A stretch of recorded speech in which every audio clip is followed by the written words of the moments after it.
Bienvenue camarades à bord du vol 357 à destination d'Humanisme, l'œuvre architecturale de l'univers sur Terre. Nous avons 3 minutes d'escale. Alors, je m'adresse au couple mixte là. Oui, on fait une pause spéciale pour les enfants. Et oui, vous aussi, pour vos enfants de couleur, je ne sais pas, en tout cas pour vos enfants ni trop noirs ni trop blancs, qu'on appelle vulgairement métis quoi. Mais ça veut dire quoi métis en France? Alors, quand on regarde dans les grands dicos, on nous dit que c'est ce qui est issu de l'union de deux personnes d'origine ethnique différente. L'origine latine, c'est mixtus, signifiant mélanger, mêler, un peu comme dans Harry Potter et les sans mêlés.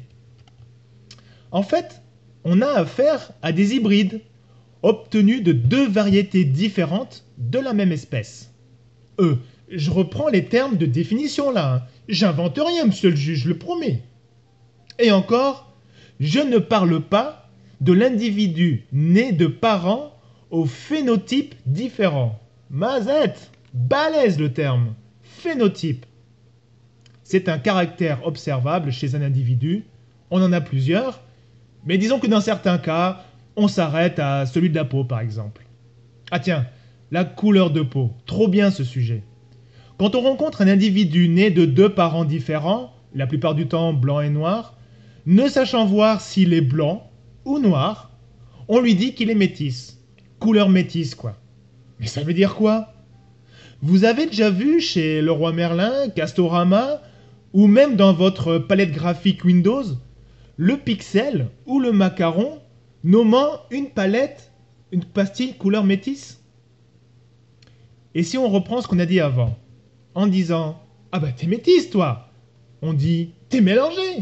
Waouh, quelle subtilité de la langue française, dis donc. La même qui nous a fait passer l'envie de ne plus dire « mulâtre » depuis le XXe siècle. C'est plus propre de dire « métisse ». Alors qu'un enfant de deux parents blancs, mais l'un belge et l'autre français, il est métisse. Un enfant né de deux parents noirs, l'un ivoirien, l'autre sénégalais, il est métisse aussi.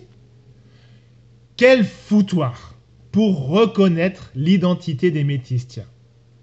C'est pour ça que des associations travaillent sur le sujet, comme l'association Métis de France, par exemple. Cette association pousse même au questionnement sur les statistiques ethniques que le Conseil constitutionnel interdit, de peur peut-être de voir une réalité qui dérange. L'image de la France d'aujourd'hui est le changement de maintenant que ça peut générer. Alors, il y a même des sites de rencontres spéciales métis aussi, hein. Et puis, bien sûr, des associations culturelles qui prônent le rapprochement par la connaissance de l'autre, la culture de l'autre.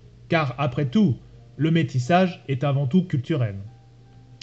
Alors, c'est vrai, en France, on se cache derrière la Révolution pour distinguer le français de l'étranger. Pourquoi pas?